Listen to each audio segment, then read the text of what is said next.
Hello, the world. Lovely to see you again. I hope everybody is super well. Maz Evans here, author of Who Let the Gods Out? And now, I Spy, my brand new book. Now, normally, when you publish a book, the world is open.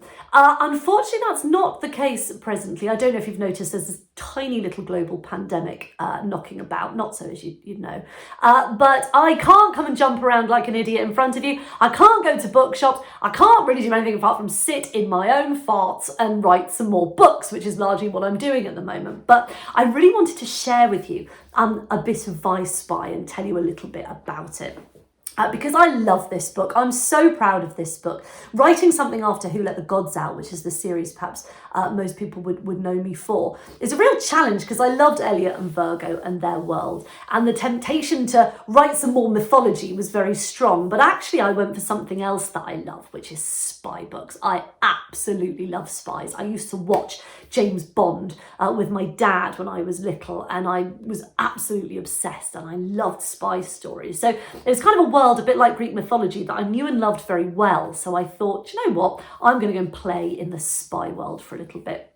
And as such, I will be writing 3 Vi Spy adventures, of which this License to Chill is the first. It has been illustrated by the glorious Ches Sawyer, who has done the most brilliant job. I love how he has captured Vi so perfectly on the cover. The book is beautiful. It's embossed, which basically means it's got sticky outy bits. Don't we all? And the best thing about it is, it's actually got a spy hole. You can actually spy on people whilst pretending to read my book. Brilliant. I mean, it'd be quite nice if you read the book too, but I'm not going to pressure you. These are busy times. So Vi is the story of Valentine Day. And Valentine, known to everybody as Vi, is desperate to be a spy. That's what she wants more than anything in this whole wide creation. Unfortunately for her, as with so many of us, her biggest problem is her mum. Her mum, Easter Day.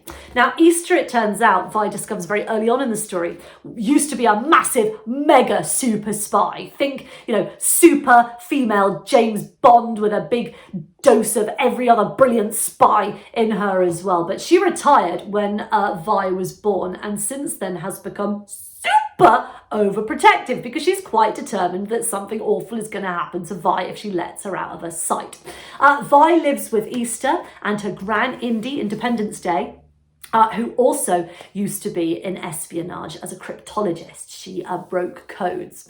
And as far as Vi is aware, her father was also a spy, Robert Ford, and he is dead. He died when she was a baby, defusing a nuclear missile in space, which, as everyone says, is what he would have wanted.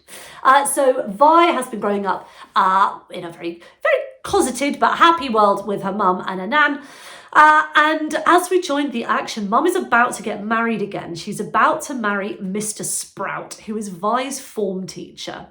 And Mr. Sprout is very lovely, but really quite dull, and brings with him a son, Russell Sprout, the school uber geek who is about to become Vi's stepbrother, and she's not terribly happy about it. But on the day of Mum and Mr. Sprout's wedding, things take a bit of a unlikely turn when Robert, her father, turns up. Turns out he's not dead at all, and he wasn't a spy. He was actually a supervillain known as Sir Charge, who worked for Umbra, the evil overlord. And he and Easter had an ill-advised brief marriage when they met. As he says, it was love at first fight when she knocked him out. And they had Valentine, they had Vi, but quickly realised, of course, a super spy and a super villain were not the best pairing, and their marriage didn't last terribly long, and they thought it was best for all concerned if Vi was kept away from Robert and the very dangerous world he inhabited. But he is now back, and he claims he's turned over a new leaf, that he's no longer a villain, he's left Umbra behind, and he wants a relationship with Vi. Critically, for that particular day, also he points out, he and Easter never divorced. They split up, but they never divorced. Legally, they are still married. So if Easter wants a divorce from Robert, she's going to have to let him get to know Vi, which he's desperate to do, and build a relationship with the daughter he hasn't known. So Vi finds herself in the unenviable position of being stuck between her divorcing parents, one of whom is a super spy, one of whom is a supervillain. And if you've experienced divorce, you know that adults can behave like utter herberts at the best of times. But, when they can put a tracking device in your lunchbox and they've got, bazookas hidden in the airing cupboard, things can get pretty messy pretty quickly. So it's a book, it's a comedy spy adventure, but it's also about an experience a lot of us have had.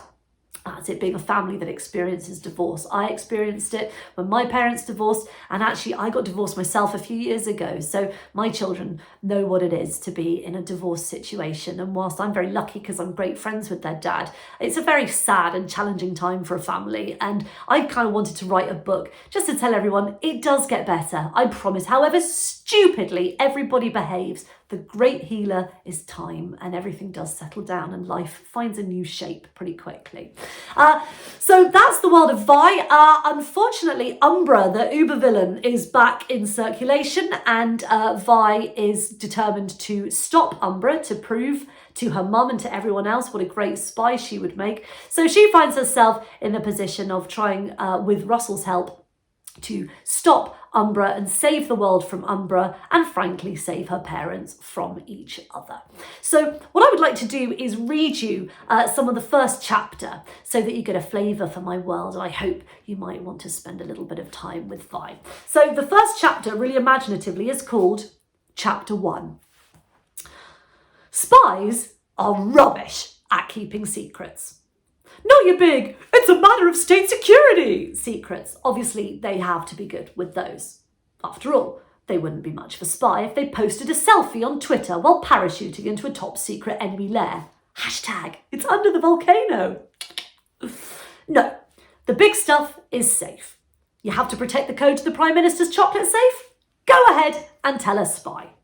You need to hide the world's first laser-guided intercontinental water pistol. A spy will know just the place.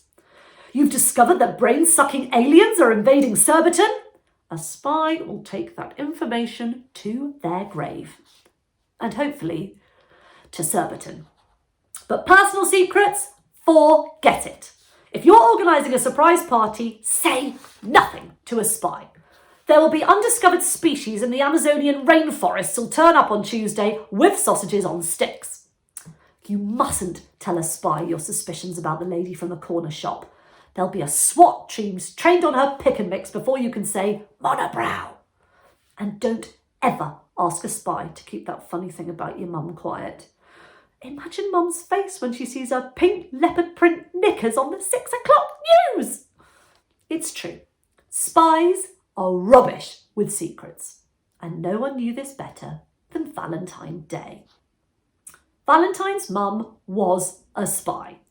Valentine knew this because, like all spies, her mum was rubbish at keeping it a secret. There was the time her mum got Arthur Tilsley's dad arrested at the PTA casino night because she was convinced he was concealing dynamite in a bin. It was actually his wife's disgusting sausage rolls. Or the time she trained next door's dog to sniff out explosives. And it attacked Fred the postman for delivering sparklers to number 12's bonfire party. Or the time she abseiled from the top of the supermarket multi-storey to catch the last post. Which was actually incredibly cool. Yes, Valentine was convinced her mum was a spy. And on an unremarkable Friday, in an unremarkable home, in her unremarkable town, Valentine's Day was determined to prove it. So there you have it. Valentine Vi very quickly establishes that her mum was indeed a top spy for the agency Spider. And she sets about trying to get a place in Rimington Hall, the Academy for Espionage, the school where all the great spies go to.